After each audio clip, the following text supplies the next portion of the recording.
From the Bob Mills Weather Center, the Oklahoma weather expert, Travis Meyer.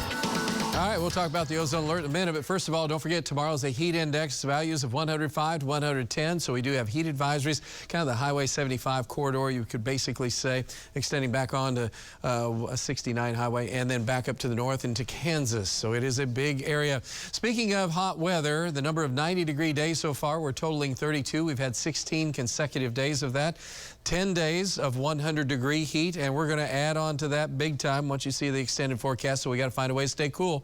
One of those ways, the lake. And hopefully for those of you who get to go to the lake, you can have a wonderful time. Temperature's going to be pretty hot. Breezes will pick up occasionally at times. We could have a couple of gusts that make it up to 15 to 20 miles per hour. Keystone might have the highest gusts in the afternoon and maybe the hottest temperature as well. Lots of sunshine to go with that, though.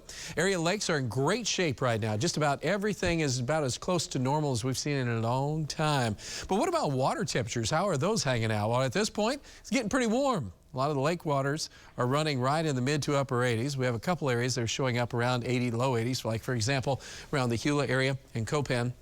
Fort Gibson's kind of interesting because Hudson's 87, Fort Gibson is 80. Overall, though, again, that's kind of an idea of what's going on. Illinois River, nice cold water, and should be a great weekend to be able to float. We're talking about temperatures at Chewy at 3.2, so as you take off and get in a raft and head on down the Illinois, it should be good weather. And of course, there's also a few other issues that we're going to talk about. The drought has expanded dramatically. We knew it would because we've gone 30 days, more than 30 days now without rain. So now we're encompassing the entire state. It's not as bad out in the Panhandle as it was. Now it's getting worse here, and they've had rain. We haven't. So it's been a kind of an interesting last 30 days to give you an idea. There's a lot more green splotches out to the west. A couple of these areas have picked up around Boise City, around 3 inches of rain.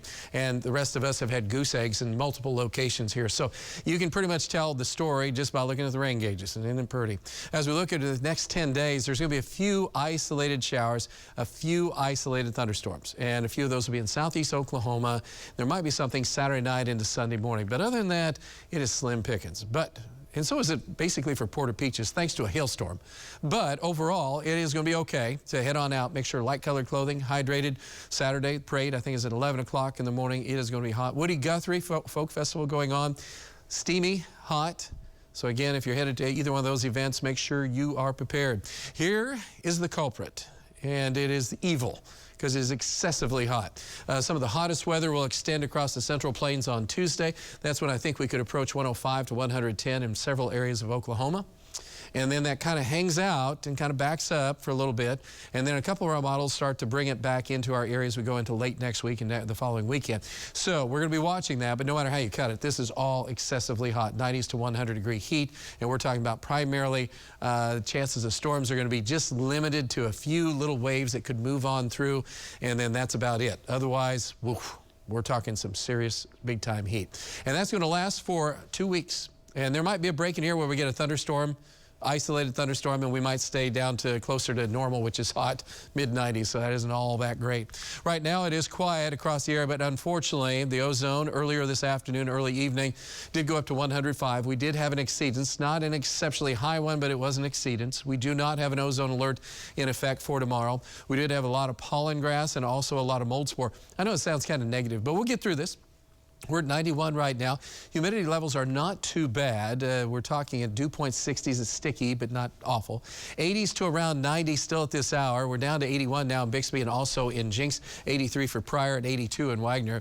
And overall tonight, all is relatively quiet. 80s to around 90. Tomorrow in the 70s. And then tomorrow afternoon about 103 and hot. By the time we go on into Saturday, 70s in the morning and around 100 to 104 in the afternoon.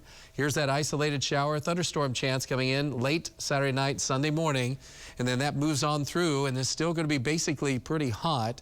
And then by Monday, morning lows in the 70s, and you guessed it, we're back up to around 100, and that's what we have to deal with. So that's the way it's shaping up. Forecast looks like this. In the morning, we'll be about 75, and a little stuffy because there's hardly any breeze in the morning. During the day, it is just awful hot very quickly. And we have the heat advisory in effect, so please, again, be aware, 103 in the afternoon, and then I'm going to call it a heat advisory for the next 9 days. Temperatures are expected to be triple digits, maybe pushing near 110 on Tuesday in several areas.